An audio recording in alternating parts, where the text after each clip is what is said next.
Vous écoutez La Voix de l'Espérance, une émission qui vous apporte paix, joie, confiance et espérance.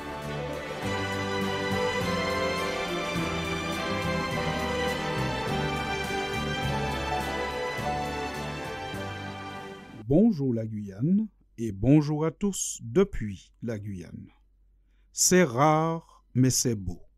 C'est de plus en plus rare de trouver une personne ayant des convictions profondes, des convictions enracinées. Une personne qui est capable de garder ses convictions, sa conduite, même quand elle risque des pertes importantes. Aujourd'hui, nous sommes dans un monde d'opportunistes, un monde rempli de personnes qui règlent leur conduite selon les circonstances du moment. Des personnes qui cherchent à utiliser au mieux de leurs intérêts les circonstances du moment. Être opportuniste, c'est avoir l'attitude qui consiste à tirer le meilleur parti des circonstances en faisant peu de cas des principes. Pas un jour ne passe sans qu'on ne voie un dirigeant qui dit le contraire de ce qu'il avait dit l'année dernière, juste par intérêt personnel. Les exemples sont tellement nombreux et tellement contre-productifs que cela finit par nuire à la formation du caractère de la jeunesse de notre société.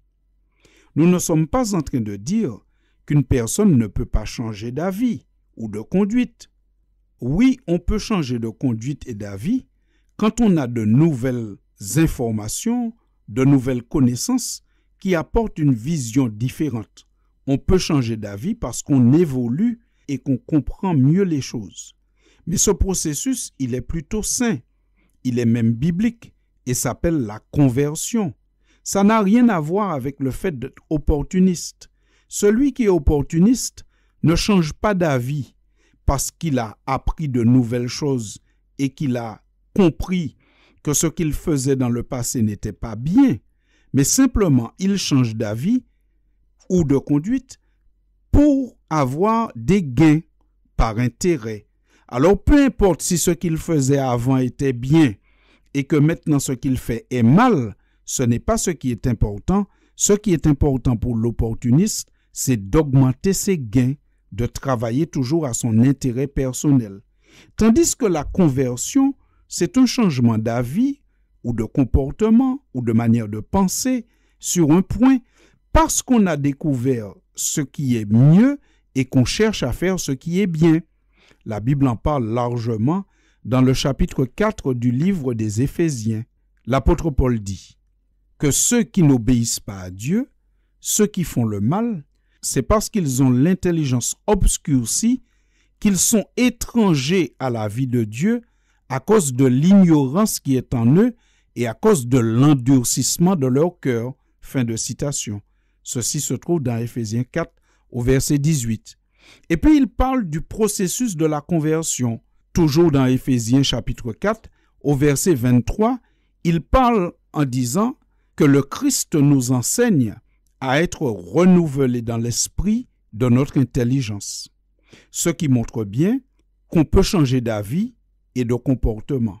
Mais le monde aujourd'hui manque cruellement de personnes de conviction et est malheureusement dirigé trop souvent par des opportunistes, des personnes qui songent beaucoup plus à leur intérêt et à leur confort plutôt qu'au bien commun. Des personnes qui changent d'avis, de position, simplement parce qu'ils peuvent gagner plus. Le plus triste, c'est quand cette attitude se retrouve dans les familles. Alors que la famille est en principe un lieu de solidarité, on trouve aujourd'hui des personnes qui sont des opportunistes même au niveau familial et qui n'hésitent pas à abandonner une famille ou leur couple simplement par intérêt. C'est d'ailleurs pour cela que Jésus, en connexion avec le Père, condamne le divorce opportuniste, le fait de divorcer juste pour satisfaire un désir ou un intérêt personnel, au mépris de la souffrance des autres membres de la famille. Les opportunistes sont aussi malheureusement dans les églises Ils sont partout, à l'Assemblée nationale, au gouvernement et même dans les églises. Et ils font beaucoup de tort. La Bible, qui est la seule règle de foi et de conduite pour le croyant, les dénonce. Allons dans le livre de Michée, qui en parle. Au chapitre 3 et au verset 5, voici ce que nous y lisons. Ainsi parle l'Éternel sur les prophètes qui égarent mon peuple, qui annoncent la paix, si leurs dents ont quelque chose à mordre, et qui publient la guerre, si on ne leur met rien dans la bouche. Fin de citation. Oui, vous avez bien entendu. Michée, déjà à son époque, dénonçait des prophètes qui étaient des opportunistes, des gens qui prêchaient dans un sens ou dans un autre, tout dépend où était leur intérêt. Il dit en ce qui le concerne, puisqu'il est un vrai prophète de Dieu, mais moi, je suis rempli de force, de l'Esprit de l'Éternel, je suis rempli de justice et de vigueur pour faire connaître à Jacob son crime et à Israël son péché. Fin de citation. Je viens de citer Michée, chapitre 3, au verset 8. Malheureusement encore aujourd'hui, comme du temps de Michée, il y a partout des opportunistes. Mais lorsque le monde ou une organisation quelconque ou une famille est dirigée par des opportunistes, la fin est toujours tragique.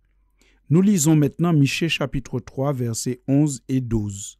Michée condamne les dirigeants de son époque en disant « Ces chefs jugent pour des présents, ces sacrificateurs enseignent pour un salaire, et ces prophètes prédisent pour de l'argent. Et ils osent s'appuyer sur l'Éternel. Ils disent « L'Éternel n'est-il pas au milieu de nous?